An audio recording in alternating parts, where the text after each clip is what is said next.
RKB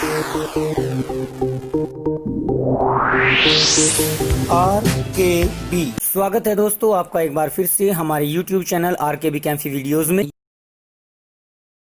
पिछली video में हमने आपको गति के समीकरणों को गणितीय विधि से किस प्रकार से सिद्ध करते हैं इसके बारे में जानकारी दी थी। आज की वीडियो में हम आपके लिए गति के समीकरणों को ही दोबारा लेकर आए हैं, लेकिन इस बार हम उनको ग्राफीय विधि द्वारा किस प्रकार से सिद्ध करेंगे इसके बारे में आपको जानकारी देंगे। आपको याद दिला दें कि पिछली वीडियो में बताया गया था कि गति का प्रथम समीकरण होता है v बराबर u प्लस at।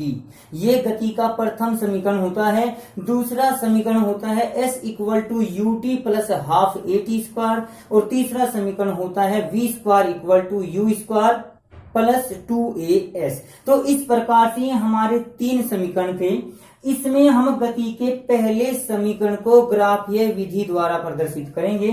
तो आइए हेडिंग डालते हैं आपका गति का प्रथम समीकरण, फर्स्ट इक्वेशन ऑफ मोशन।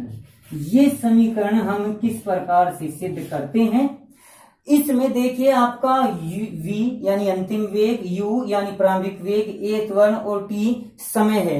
यानी मुख्यतः इसमें समय और वेग के बारे में जानकारी दी है। तो अगर हम एक वेग समय ग्राफ खींच लें, वेग समय ग्राफ द्वारा इसके बारे में हम जानकारी लेंगे, क्योंकि हमने आपको एक ग्राफ की वीडियो प्रस्तुत की थी जिसमें वेग समय ग्राफ खींचा गया था। उसमें बताया गया था कि ग्राफ के द्वारा भी हम त्वरण का मान निर्धारित कर सकते हैं। तो ये ग्राफ खींच लीजिए। सबसे पहले x अक्ष पर हमारा समय हो गया t और y अक्ष पर हमारा वेग हो गया, जिसको हम प्रारंभिक वेग u अंतिम वेग v से प्रदर्शित करते हैं। मानते चलिए किसी समय किसी वस्तु का प्रारंभिक वेग u था। ये बिंदु आपका हो गया o, मूल बिंदु जिसको कि निर्देश बिंदु कहा जाता है। अब इसमें ये कुछ t समय बाद यहां पर मान के चलिए t समय तक इस वस्तु का जो वेग है वो आपका v हो जाता है। यहां पर जो वेग है वो हो जाता है v। अब ये मान के चलिए सामान्य जो आपका एक समान त्वरण है उसके द्वारा ये वस्तु गति कर रही है। तो ये ग्राफ आपका एक सीधी रेखा आता है एक समान त्वरण के लिए, जहां पर ये बिंदु हम इनको नाम दे रहे हैं। इस बिंदु को नाम दे रहे हैं हम a, ये बिंदु हमारा o, ये बिंदु हमारा ले लो b, तो इसके पश्चात ये बिंदु हमारा हो गया c। और इसी प्रकार से अगर हम इसको बिंदु T पर मिला दें और इस U को इस रेखा से मिलाएं तो ये A, B, C, ये बिंदु मान के चलीजिए आपका D है और यहाँ T पर बिंदु हमारा है E। तो हमने इन सभी बिंदुओं का मान यहाँ पर लिख लिया। जो ये T है, ये T की वैल्यू यहाँ से बिंदु O से लेकर और इस बिंदु E तक की वैल्यू है T।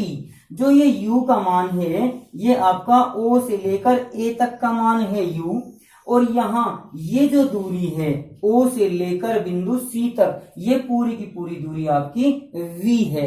इस आधार पर हमने ये मान रखे हैं। अब यहाँ पर अगर हम इस रूप में देखें तो सबसे पहले हम त्वरण का मान निकाल सकते हैं। जो त्वरण होता है, त्वरण वो बराबर होता है वेग परिवर्तन बटे समय, वेग परिवर्तन बटे समय। अब यहाँ पर जो वेग परिवर्तन हुआ तो वो वेग परिवर्तन देखिए ये पूरे में से आपका ये इतना घटने के बाद हुआ। यानी इस आधार पर हम वेग परिवर्तन की वैल्यू निकाल सकते हैं, जो कि ग्राफ के अनुसार हमारा b d के इक्वल है। क्योंकि देखिए ये तो प्रारंभिक वेग था, ये प्रारंभिक वेग था, ये हमारा अंतिम वेग है, ये अंतिम वेग। तो वेग परिवर्तन तो हमारा केवल ये इतना हुआ। यानी इसको लिख सकते हैं हम b d अपॉन टाइम है हमारा t, त्वरण है हमारा a। तो यहां से हम b d की वैल्यू निकाल सकते हैं a गुणा t। इसको हम पहली समीकरण मानकर चल सकते हैं।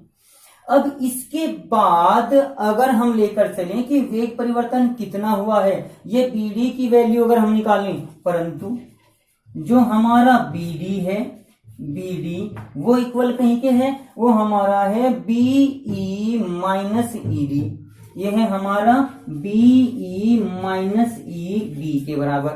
लेकिन जो हमारा BD है, BD उसकी वैल्यू तो हमारी सी ए के इक्वल आ सकते हैं, लेकिन हमारा यहाँ बी डी है तो बी डी लेना पड़ेगा। अब बीई देखिए, बीई हमारा है ओ सी के इक्वल, तो बीई हमारा है ओ सी के इक्वल, और ईडी जो हमारा ईडी है वो इक्वल है ओ ए के, ईडी इक्वल है ओ ए के। तो ओ सी की जगह हम रख सकते हैं वी, और ओ ए की जगह रख सकते हैं यू, तो यानी हो जाएगा v माइनस यू। तो ये भी वैल्यू आपकी बी डी की हो गई। ये इक्वेशन हो गई आपकी सेकंड।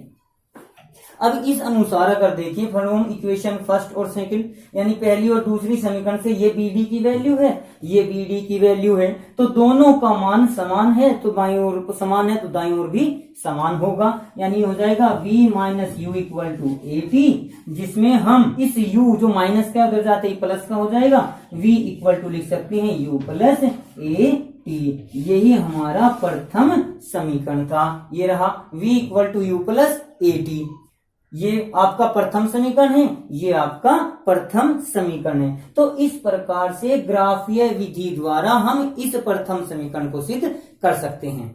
यहाँ पर भी ग्राफ खींचने से पहले आपको ये जानकारी ए वी यू टी आदि के बारे में पहले लिखना पड़ेगा कि माना कोई वस्तु प्रारंभिक वेग u से एक समान त्वरण a के द्वारा सरलेखीय गति कर रही है, जिसका t समय पश्चात वेग v हो जाता है और एक समान त्वरण का मान a है। तो इस आधार पर फिर आप एक ग्राफ खींचेंगे और उसके बाद इस समीकरण को ग्राफीय विधि द्वारा भी सिद्ध कर सकते हैं।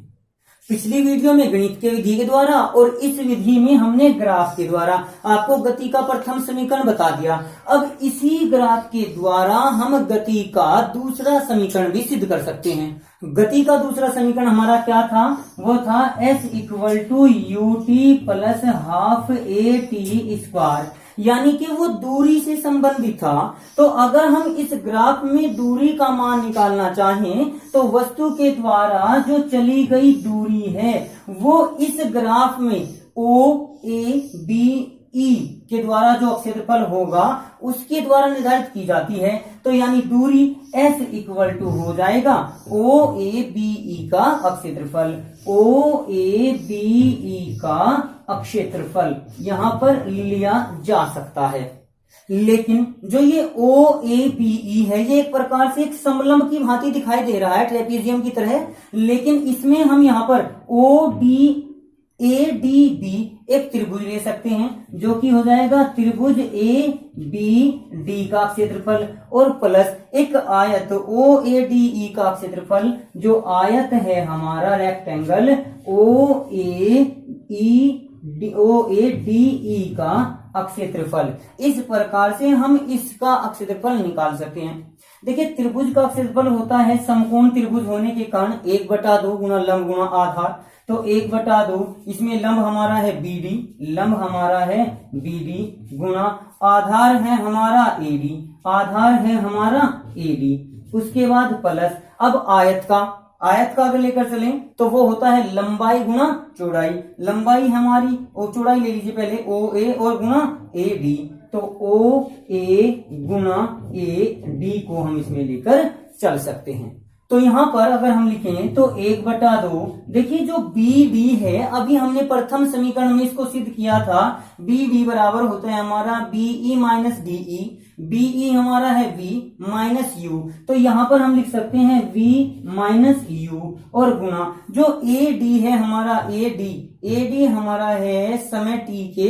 बराबर, तो यहाँ पर लिख सकते हैं हम t और जमा इसी प्रकार से OA को लिख सकते हैं हम केवल U, तो ये हो जाएगा U और गुना AD जो हमारा है फिर से AD वो हमारा फिर से t के इक्वल हो जाएगा, तो गुना t। अब ये 1/2 ऐसे कैसे रख लेंगे? अब यहाँ v माइनस यू जो है v माइनस यू वो AT के बराबर था, अभी पिछले समीकरण में सिद्ध किया था, ये आपका हो जाएगा AT और गुना t, तो ये t स्क्वायर और प्लस हो जाएगा ut। तो इस समीकरण को अगर हम लिखें तो s इक्वल टू पहले हो जाएगा ut और प्लस हाफ AT स्क्वायर के रूप में ये समीकरण लिखा जा सकता है।